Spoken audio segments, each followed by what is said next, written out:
Hello, folks. Just gonna air my views again. Got storms here, and it's really weird. The weather's really weird. It's always weird, but change will happen. So, yeah, just wanted to address a few confusions.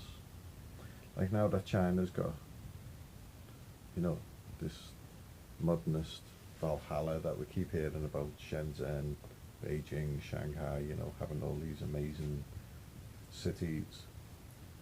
And yet, you don't see millions of people walking over there as immigrants.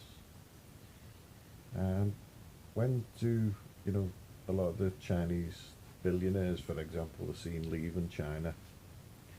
So when do they become us when they arrive? Is that automatic? Is it when the government says that they become us? Like, this is the whole argument of race versus citizen. Like for now, there's a lot of happening in South Africa, a lot of rioting going on. The Nigerians are getting picked on by the South Africans because the Nigerians own all the businesses. On the opposite side, the Chinese own all the other businesses. So is there a chance that the Chinese or the communists, as backed by Israel, are the ones who are starting the rioting? Certainly seems plausible. The motives there, the incentives there. So the bigger problem with that is that South Africa, Botswana, Rhodesia, German Southwest Africa, that lower half of the southern continent has been wholly taken over by communism now, the ANC being the dominant force in the whole of South Africa, with what was a huge PR scheme the world over for Nelson Mandela to, become the leader, as a communist leader of the African National Congress, which is a communist party. So now the problem is in Niger. Niger has it's a landlocked country, and it has countries bordering. I think it's 5 or 6 countries bordering it, and the country most in the north is Libya. So countries like Nigeria border it, Malawi, as I say, Libya, and it's basically just all the war-torn countries, and Niger's got its own war sort of problems, terrorism and such like.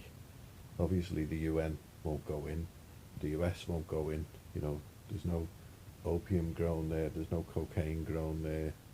It's just a basic breeding pot to breed more and more Africans who are living in an current unsustainable environment, which serves them no purpose, serves us no purpose, serves no one no purpose, when obviously, the pyramids leave the signal that Africa can be a paradise, has been a paradise, and has the potential to be a paradise once more. But obviously the parasites are seeing to it that that's not going to happen under their watch. So it's going to have to be a case of relinquishing their watch and changing it with a new watch. That would be my sort of simple solution. And obviously, simple doesn't always mean easy. But yeah, the tinderbox scenario in Niger, which is now becoming harder to find information on, is that whereas the Africans were heading towards where the Europeans were, Botswana, Rhodesia, South Africa, German Southwest Africa, because that was the place to go for jobs and, a good infrastructure that was ran well, that could provide and serve for all the people. Obviously, the communists, the Jews, didn't want that behind the scenes, so now they've closed up that shop. Well, now it's coming to the north, and Libya is basically the lid on the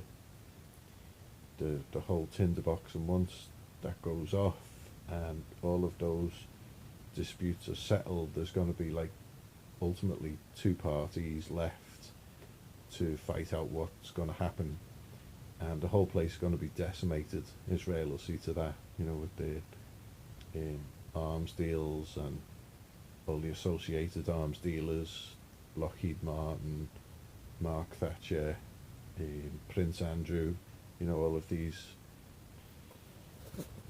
do-gooder types that we're told are leaders and betters and peers and such like. No, they're not. They're nothing to do with us.